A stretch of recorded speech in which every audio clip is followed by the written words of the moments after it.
асуулт асуухгүй үг хэлнэ.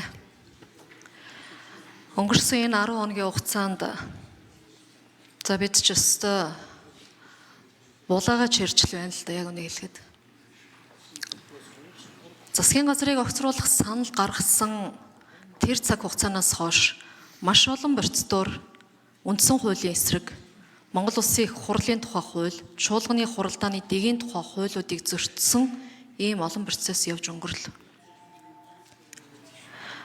Би одоо хамгийн ихний асуудлыг л ярьж хэлэх гэдэг. Улсын их хурлын гишүүд бүрэн эрхийнхаа хүрээнд засгийн газрыг огцруулах, улсын их хурлын даргыг огцруулах саналаа гаргах эрх нь нээлттэй. Хэн ч хорихгүй. Яагаад энэ процессыг процедурын дагуу явуулахгүй вэ? Баасан дорж дарга, ерөнхий нарийн бичгийн дарга. Дэгийн хуулийн 6-гийн 5-ыг энэ чуулганы танхимд яг 2 өөрөөр тайлбарлахыг 2 удаа сонслоо. Өмнө нь профессор даргын асуултанд нэг өөрөөр тайлбарлаж ирсэн. Өнөөдөр дахиад өөрөөр тайлбарлалаа. Төрийн байгуулалтын байнгын хорооны дарга үндсэн хуулийн 43-ийн 1-ийг өнөөдөр нэгээр маргааш нэг өөрөөр тайлбарлахыг харлаа.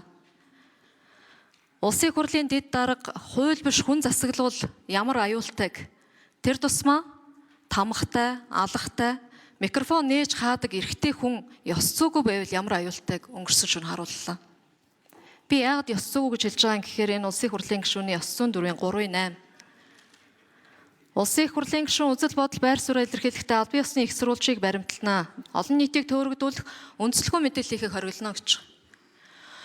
Өнөөдөр засгийн газрыг огцруулахгүйгээд зогсож байгаа гишүүд ерөнхий сайдын дарамтанд орчихсон гэж хэлж шүү дээ. Тэгвэл улсын их хурлын даргыг огцруулахгүйгээд зогсож байгаа гишүүд улсын их хурлын даргын дарамтанд орсон болох юм. Гишүүдийг ингэж хэлж болохгүй л дээ. Өөр өөрийн үзэл бодол, өөр өөрийн үнэт зүйл, өөр өөрийн эрхэмлэх чанар өргөсөн тангарагынхаа хүрээнд энэ хүмүүс чинь итгэл үнэмшлэрээ зогсож байгаа юм.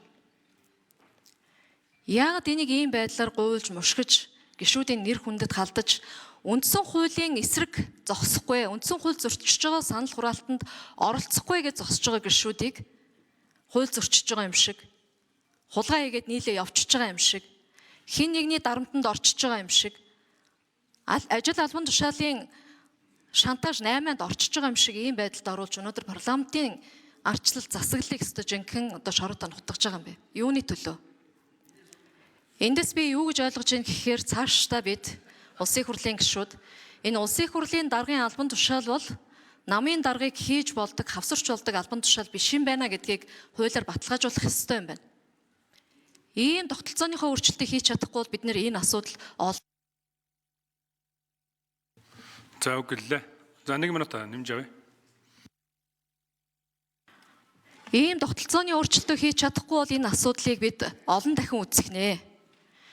Өнөөдөр засгийн газрыг огцруулахаараа нүүрсний хулгай гэд огцруулдаг. Энэ нүүрсний хулгай гэж хадны мангаатай боллоо. Нэг бол засгийн газрыг огцруулах үндслэл болдог, нэг бол улс төрчийг харлуулах үндслэл болдог. Аль нь юм бэ? Энийг эцэлмээр байна. Үүний тулд магадгүй бид нар энэ Эрдэнэс 5 толгойтой холбоотой асуудлыг олон улсын менежмент, олон улсын зарчмаар нь хөрөнгийн бэрж дээр гаргаж ажиллуулж ижил энэний ард гарах бах. Эцсийн дүндээ энэ хууль хяналтын байгууллагаар тогтоогдох ёстой олон асуудлууд бидний ард үлдэж байна. Энийг бид эцэлж иж парламентын засаглалыг арчлалын түвшинд авч үлдэх энэ үнд зүйлийг хамгаалж үлднэ. Улсын их хурлын гишүүд ард түмнийхээ өмнө өргөсөн тангарахтай үнэн ч өнөөдөр энэ зогсож байгаа шүү. Хэн нэгний төлөө, хэн нэгнийг дарга болгохын төлөө энэ зогсоогүй, суугаагүй гэдгийг би бас хэлхийг хүсэж байна.